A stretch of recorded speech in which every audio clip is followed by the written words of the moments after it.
Pour introduire cet après-midi, je vous propose donc d'accueillir le procureur du tribunal judiciaire de Nantes, Renaud Godel.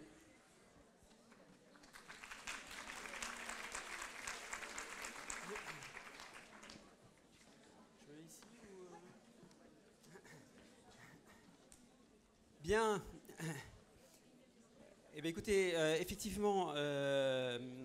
merci de me donner ainsi l'occasion de prendre la parole. Prendre la parole non pas ce matin, parce que malheureusement j'étais retenu par d'autres obligations et donc je ne pouvais être présent pour l'introduction de cette journée. Mais vous avez bien voulu, Madame la directrice de l'Observatoire, me proposer donc cet autre créneau qui est donc ce début d'après-midi pour ainsi prendre la parole et, ai-je envie de dire,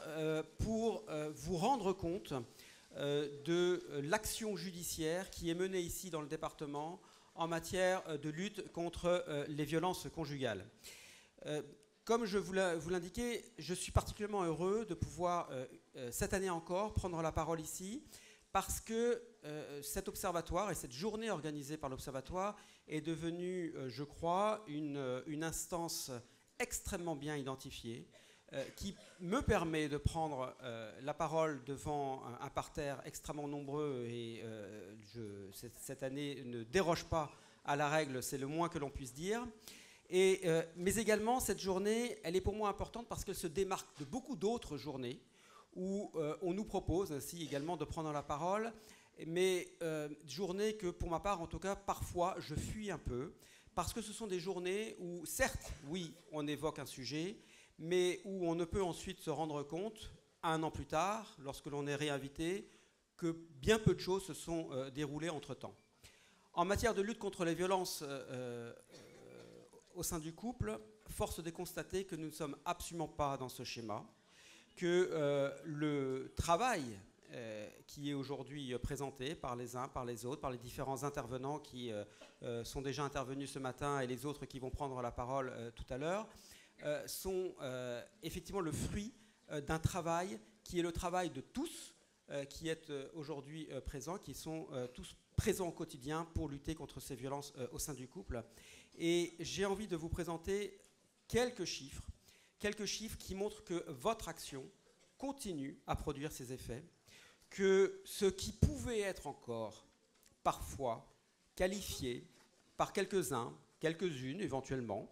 de révolte, il y a quelques années, est aujourd'hui très clairement arrivé dans cette dimension de révolution. Révolution en matière de lutte contre les violences au sein du couple, parce que lorsque l'on constate qu'après maintenant 5, 6, 7 ans, on ne peut que constater que ce qui pouvait être éventuellement considéré comme une révolte s'inscrit dans le temps. Et non seulement s'inscrit dans le temps, mais prend chaque année une dimension supplémentaire, nous ne sommes clairement plus sur le champ de la révolte, mais bien sur celui de la révolution. J'en veux pour preuve la traduction judiciaire, comme je l'indiquais tout à l'heure, des actions que vous menez les uns, les autres, les unes, les autres. J'avais pu indiquer l'année dernière que nous avions eu de nouveau un nombre record de procédures que nous avons eu à traiter en matière de violence au sein du couple. Et j'avais, je crois, indiqué que je me demandais si l'année 2023 n'allait pas un peu marquer le pas au regard de cette évolution qui était déjà l'année dernière spectaculaire. Eh bien, j'ai été totalement démenti en 2023, je dois vous dire pour ma plus grande satisfaction, puisque il faut que vous le sachiez, en 2023, sur les 10 premiers mois de l'année, nous assistons de nouveau à une explosion du nombre de plaintes qui sont déposées dans les services de police et de gendarmerie, puisque secteur police, secteur gendarmerie confondus, cette hausse n'a jamais été aussi élevée, dépassant les 10%, de sorte que, ne serait-ce que sur les seuls 10 premiers mois de l'année, nous en sommes déjà à plus de 3000 procédures que nous avons eu à traiter au sein du parquet de Nantes en matière de violence au sein du couple. C'est près de 300 de plus, d'ores et déjà, que l'année dernière. Et encore une fois, l'année n'est pas terminée. Alors quand je vous disais que c'est une révolution, c'est que cette augmentation-là, elle ne permet plus au parquet de considérer ces procédures comme étant des procédures parmi d'autres. Et en réalité, ce sont ces procédures-là qui dictent l'organisation du parquet de Nantes en matière de lutte contre les violences au sein du couple. Et c'est ce qui m'a conduit, je crois que je l'avais annoncé dès l'année dernière, c'est ce qui m'a conduit à réorganiser intégralement le parquet de Nantes afin d'y créer un pôle spécialisé dédié en particulier à la lutte contre les violences au sein du couple. Ce pôle, il a pris jour le 1er janvier 2023 avec 5 magistrats en particulier. Et force est aujourd'hui de constater que face à l'augmentation de la charge, ce pôle est d'ores et déjà sous-dimensionné, alors que tous les retours que j'en ai à l'extérieur sont plutôt des retours extrêmement positifs, tant ce pôle composé de magistrats spécialisés en matière de lutte contre les violences au sein du couple donne, je crois, satisfaction à nos partenaires extérieurs. C'est en tout cas tous les retours que j'ai. Et c'est la raison pour laquelle, eh bien, aujourd'hui, je me dois de vous indiquer que ce que je pourrais annoncer demain, puisque demain j'aurai une réunion de parquet dédiée notamment justement à l'organisation du parquet en 2024, eh bien, en 2024, je vais être conduit à renforcer de nouveau ce pôle en y affectant un magistrat supplémentaire, en y affectant une juriste assistante supplémentaire et en renforçant encore le greffe par rapport à la situation qui est celle d'aujourd'hui. Et si cela est nécessaire, c'est parce que certes, nous devons faire face à ces plaintes supplémentaires, mais nous devons faire également face à l'augmentation plus que significative de la réponse pénale que nous devons apporter, parce que, comme je l'avais déjà eu, je crois, l'occasion là aussi de le dire, c'est que c'est très bien de prendre les plaintes, mais si derrière, il n'y a pas une traduction judiciaire, cela ne sert à rien, et même bien au contraire, cela risque fort d'être contre-productif. Et que par conséquent, s'il n'y a pas une réponse judiciaire satisfaisante, nous risquons fort d'avoir un retour en arrière, d'avoir des femmes, puisqu'il s'agit dans l'immense majorité des cas de femmes qui sont victimes de ces violences au sein du couple, eh bien, nous risquons d'avoir des personnes qui ensuite ne reviendront pas lorsqu'elles seront victimes de faits nouveaux devant les services de police et de gendarmerie. Ce n'est pas le cas, puisque, encore une fois, les chiffres le traduisent, mais cela résulte aussi donc de cette augmentation de la réponse pénale à tous les niveaux de réponse pénale qui sont nécessaires. Aujourd'hui, nous avons plus de plaintes, mais parmi toutes ces plaintes, nous avons, et c'est vraiment heureux, des plaintes qui interviennent plus précocement, c'est-à-dire des victimes qui se présentent dans les services de police et de gendarmerie, très souvent d'ailleurs accompagnés par des professionnels dont vous êtes aujourd'hui des représentants, et en l'occurrence, eh bien, des personnes qui viennent, mais pour dénoncer des faits qui sont heureusement peut-être d'une gravité moindre que ceux qui pouvaient être par le passé dénoncés. Et c'est la raison pour laquelle il a fallu que nous adaptions notre réponse pénale, et notamment que nous développions quelques formes de réponse pénale, telles que par exemple les stages de répression au sein du couple, des violences au sein du couple, stages qui, en l'occurrence, eh bien, ont pour objectif d'être des sanctions, parce que ça reste naturellement et avant tout des sanctions, mais des sanctions avec une dimension éducative supérieure à d'autres réponses pénales. Et ces fameux stages, eh bien, ont connu une explosion au cours des 2 dernières années, puisque là où nous avions, il y a encore seulement 2 ans, 84 mesures donc, de stages qui étaient prononcées, il y en a eu 273 en 2022, et nous en sommes d'ores et déjà à 326 depuis le début de l'année, sur les seuls 10 premiers mois, là encore, ce qui montre, je crois, la très forte implication du parquet de Nantes et surtout des associations qui œuvrent sur ce sujet, des associations et notamment l'ADS qui organise ces stages pour faire en sorte que cette réponse pénale puisse intervenir. Et puis, d'un autre côté de la chaîne, puisque malheureusement les sanctions éducatives ne suffisent pas toujours et qu'il y a un certain nombre de dossiers que nous devons continuer à faire juger devant le tribunal correctionnel, il a fallu, là encore, réorganiser totalement la juridiction dans son ensemble pour faire face à cet afflux. Et c'est ainsi qu'en l'espace de seulement 2 ans, il aura fallu augmenter de pas moins d'un quart le nombre d'audiences que nous consacrons au seul jugement des violences au sein du couple. 25% en plus, c'est considérable. Et ce qu'il faut savoir, c'est que ce ne sont pas 25% d'audiences supplémentaires, parce que malheureusement, les effectifs de la juridiction ne permettent pas à ce stade de créer des audiences supplémentaires. Et donc, ce sont des audiences qui sont aujourd'hui dédiées aux violences au sein du couple, là où elles étaient auparavant dédiées à d'autres formes de lutte contre la délinquance. C'est, je crois vous dire, quand même la priorisation qui est véritablement faite en matière de lutte contre les violences au sein du couple. Et si cela est nécessaire, c'est que nous avons également un renforcement, là encore, des réponses pénales, et y compris des réponses pénales extrêmement rapides qui sont prononcées. Je pense en particulier aux audiences de comparution immédiate,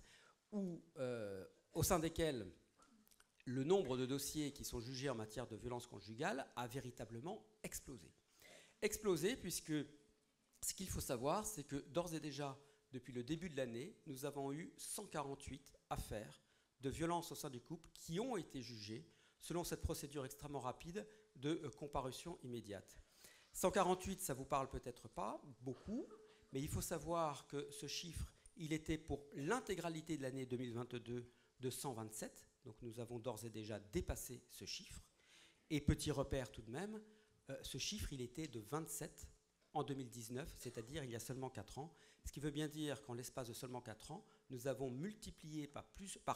que 5 le nombre de dossiers que nous avons ainsi jugés de cette manière. Là encore, je crois que c'est relativement significatif de l'action qui est la nôtre, je l'espère en tout cas, en matière de lutte contre les violences au sein du couple. Et puis, dernier chiffre également que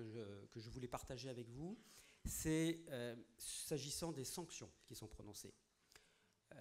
Sanctions, j'entends souvent justice laxiste, justice qui n'est pas au rendez-vous, etc.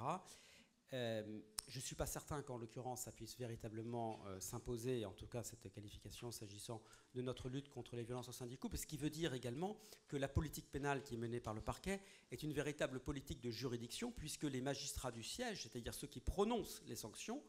nous suivent de manière aujourd'hui extrêmement claire, et ce qui, en l'occurrence, provoque une augmentation considérable du nombre de peines d'emprisonnement ferme qui sont prononcées, peines d'emprisonnement ferme qui s'imposent, s'agissant d'une part des faits d'une gravité toute particulière, et d'autre part, s'agissant des individus pour lesquels nous aurons eu par le passé d'ores et déjà l'occasion de prononcer des sanctions éducatives qui n'auront servi à rien, qui auront, le cas échéant, déjà comparu devant la juridiction sans que malheureusement cela ne provoque de déclic chez ces individus et qui par conséquent auront réitéré des faits de violence au sein du couple, eh bien, les concernant, aujourd'hui, le tribunal correctionnel de Nantes n'hésite plus à prononcer des peines d'emprisonnement ferme, ce qui explique qu'aujourd'hui, et là j'ai pris les chiffres de ce matin, nous avons aujourd'hui au centre du pénitentiaire de Nantes pas moins de 209 individus qui sont incarcérés au centre pénitentiaire de Nantes pour des faits de violence conjugale. Petite comparaison avec l'année 2018, en l'occurrence c'est le repère que j'ai pris, où ce nombre de personnes incarcérées pour des faits de violence conjugale était de 45. Ce qui veut bien dire qu'en l'espace de seulement quelques années, nous avons ainsi multiplié par près de 5 le nombre de peines d'emprisonnement immédiatement exécutées au sein du centre pénitentiaire de Nantes. Là encore, je crois que ce sont des chiffres qu'il faut avoir à l'esprit et qui montrent, je crois, la détermination qui est la nôtre en matière de lutte contre ces violences au sein du couple. Et alors, dernier sujet que je voulais également aborder avec vous, c'est pour vous dire que les chiffres que je viens de vous indiquer portent sur les auteurs. Concernent les auteurs, puisque c'est quand même la mission première d'un parquet, qui est de poursuivre les auteurs d'infractions. Mais aujourd'hui, et j'y tiens beaucoup, l'action d'un parquet, elle ne peut pas se concentrer exclusivement sur la lutte et la sanction des auteurs de ces infractions. Aujourd'hui, la responsabilité d'un parquet, c'est également de s'assurer et de coordonner la protection des victimes. Et c'est un sujet sur lequel je crois pouvoir dire que le parquet de Nantes est un parquet moteur, puisque, comme certains d'entre vous le savent, c'est au parquet de Nantes, le parquet de Nantes est l'un de ceux qui prononce le plus grand nombre de téléphones grave danger. Nous en avons aujourd'hui nous disposons de 50 appareils. La quasi-intégralité de ces 50 appareils sont d'ores et déjà attribués. C'est la raison pour laquelle le parquet de Nantes fait partie des 3 juridictions de France où le nombre de bracelets anti-rapprochement était le plus élevé en France, malgré les difficultés de fonctionnement de ce dispositif, qui ne simplifie pas la vie au jour le jour, mais en tout cas nous nous attachons à faire vivre ce type de dispositif qui s'impose dans un nombre important de cas. Et c'est la raison également pour laquelle l'année 2023 aura permis à une nouvelle instance qui m'a paru important de créer l'année dernière, de véritablement prendre son envol. Il s'agit du Comovif. Le Comovif, c'est quoi? Le Comovif, c'est une instance qui a pour objectif de travailler sur la sortie de détention. Parce que je vous ai tout à l'heure indiqué qu'il y avait eu ainsi une augmentation, encore une fois plus que significative, du nombre de personnes incarcérées pour des faits de violence conjugale. Ok, très bien. Et encore une fois, on ne renonce pas parce que lorsqu'il faut le faire, notre bras ne tremble pas et nous devons prononcer ces sanctions. Mais il est hors de question de considérer que ces sanctions, avec des peines d'emprisonnement ferme, sont une fin en elles-mêmes. Il n'en est pas question, et bien au contraire, ces sanctions doivent être considérées comme des sanctions